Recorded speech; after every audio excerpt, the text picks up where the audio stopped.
Protesters in Sudan are counting their dead after a brutal crackdown by security forces. A doctors' group says at least 35 people were killed when troops attacked demonstrators on Monday. Now, the country's de facto military leader says the violence is regrettable and he is calling for elections within 9 months. CNN's David McKenzie has more on the bloodshed, a warning. Some of his report includes graphic images. A new day in Sudan's dangerous impasse. Ushered in by gunfire and screams, the brutality streamed live on social media by protesters who for weeks had peacefully demanded civilian rule, now desperately recording the security forces' deadly response. They killed someone, they killed someone. The man filming shouts. A civilian lies unresponsive. In the chaos, the cameraman flees for his life. Witnesses and opposition groups tell CNN that the paramilitary Rapid Security Force led the crackdown. In this video filmed by a witness, you see a car stopped by security forces, the occupants inside beaten mercilessly. Despite these images, Sudan's Transitional Military Council claimed that they did not disperse the sitting by force. The council has been negotiating with opposition groups for weeks. Since Sudan's longtime strongman Omar al-Bashir was ousted in late April, the biggest sticking point, what roles civilians will have in leading the country forward. In the face of such violence, opposition groups have suspended those talks, calling for a nationwide strike and more defiance. In the capital city's hospitals, full of the wounded, hope for a peaceful power-sharing agreement replaced. They try to frighten us with bullets, one injured man is heard saying. We need leadership. We need leadership. The peace has ended now after this bitterness. Among those killed, an 8-year-old child, according to a doctors' group. They say more than 100 injured are crammed into city hospitals, some with gunshot wounds, others badly beaten. It is feared the death toll will rise. David McKenzie, CNN.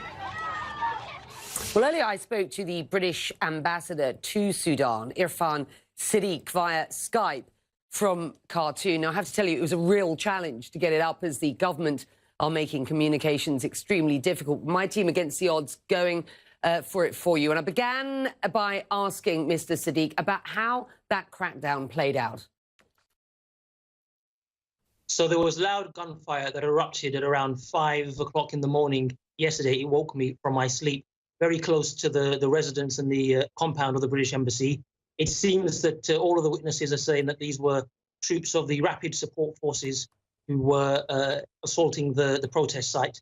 And that's what led to the violence and the killings, and also the fear for normal people to go about their normal movements around the town.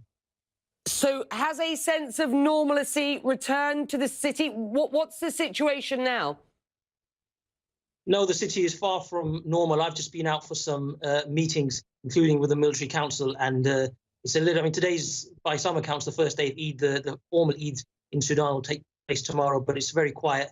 There are informal barricades and roadblocks strewn all over the city. There are very few people out, shops are all closed, so it's far from normal.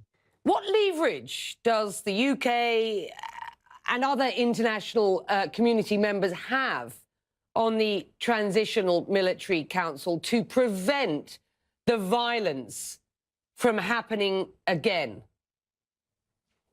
There's no guarantee that the violence won't happen again, but we're using all of the efforts at our disposal to try to ensure that there's no repeat. The African Union is leading on the negotiations, the support to the negotiations for the formation of a transitional civilian government, and they've made clear that the AU will suspend Sudan from membership of the African Union by the end of this month if that civilian government isn't in place. Similarly, the key Western countries who own most of Sudan's debt, and particularly the US, who have listed Sudan as a state sponsor of terrorism, we have a very strong and powerful role to play in helping Sudan normalize its economy, in helping it get through the economic crisis that it's still facing despite the change of leadership at the top. And if Sudan wants the support of the international community, I think it needs to stop this violence. It needs to work to ensure that this transition to civilian rule happens as soon as possible. Are you confident that that is going to happen, a democratic transition? So the Military Council announced this morning that it was suspending all talks with the Freedom and Change forces and annulling all of the agreements they'd reached so far. And they will be calling for elections to be held within 9 months. This is obviously a unilateral step which will not help leading to an agreed outcome. So in a meeting with the Military Council that I just had, along with other diplomatic representatives, we made very clear that the Military Council needed to avoid unilateral steps. They needed to ensure that any outcome for the political agreement was an agreed outcome, something that had, wide-ranging support, consensual support, and one that wouldn't lead to further divisions and polarization.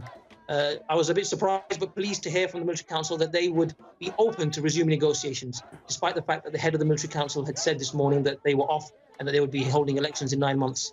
And he also said that they would be willing to reconsider holding elections within 9 months. Would all parties and major players have a chance to prepare for those elections? That sounds like a pretty short time frame, doesn't it? Absolutely, and that's one of the points that we made, that it wasn't really credible, given the context, to expect free and fair elections to be held within 9 months.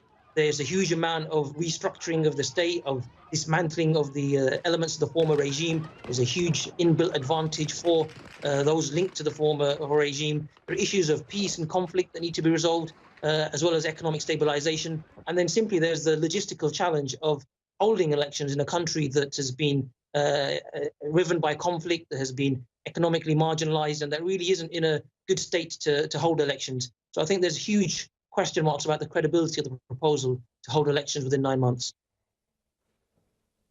Are you concerned about the influence of other regional stakeholders at this point? So there's been a lot of speculation that this crackdown on the protest site and this unilateral declaration by the Military Council came soon after a regional tour by the head of the Military Council and his deputy, particularly to Gulf states like Saudi Arabia and the United Arab Emirates. And there's a concern that there may have been some sort of implicit green light given to this action that we've seen. In my own discussions with representatives of those countries, they've been clear that they want to support a transition to civilian rule and do not support unilateral action. So I hope that there hasn't been this message, and that all actors, all international and regional actors, work to build stability in Sudan. These actions that we've seen over the last 24 hours and the unilateral statement by the Military Council will not help build stability in Sudan.